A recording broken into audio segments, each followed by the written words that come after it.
stories about a middle-aged rural woman who's been the victim of domestic violence, domestic abuse for 30 years, and one day she kills her husband and decides that she likes vengeance so much that she opens a business helping other abused women.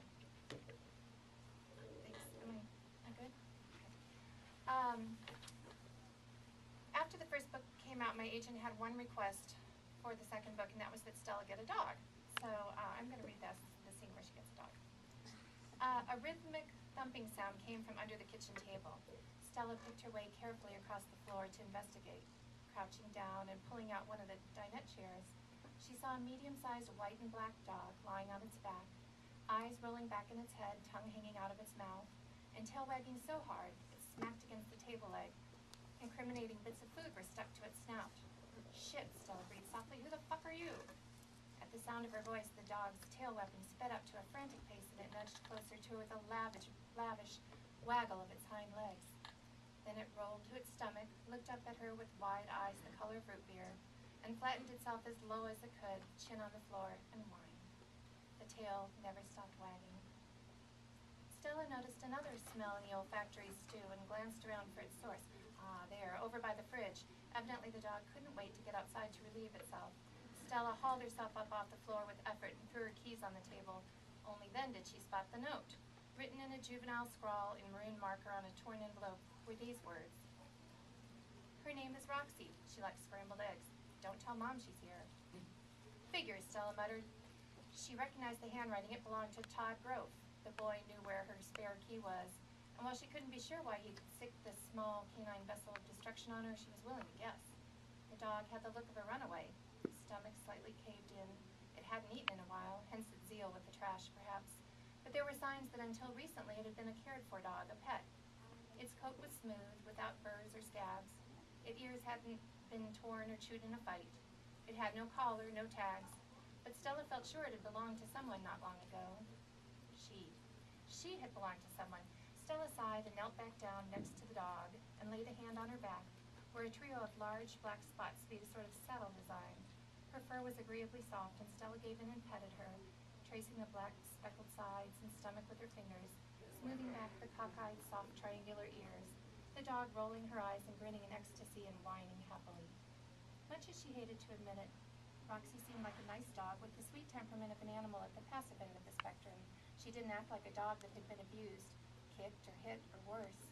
What she had instead was that love me, please, please, please eagerness that seemed born into a pup every other litter or so, the boundless trust and friendliness that in the right house made a perfect child's pet, a loyal dog that would allow itself to be pawed and gnawed and dressed in doll clothes.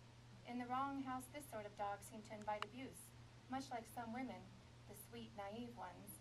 When they got together with a man whose evil streak was of the vicious, woman-hurting sort, it seemed like they couldn't do anything to prevent the meanness heaped on them. Stella hated that, hated the way the innocent sometimes drew fury to themselves like flies to honey. Stella, unfortunately, I think I mentioned she was a single lady, having dispatched with her husband, has a crush on the one man in town that's really inconvenient, and that's the sheriff.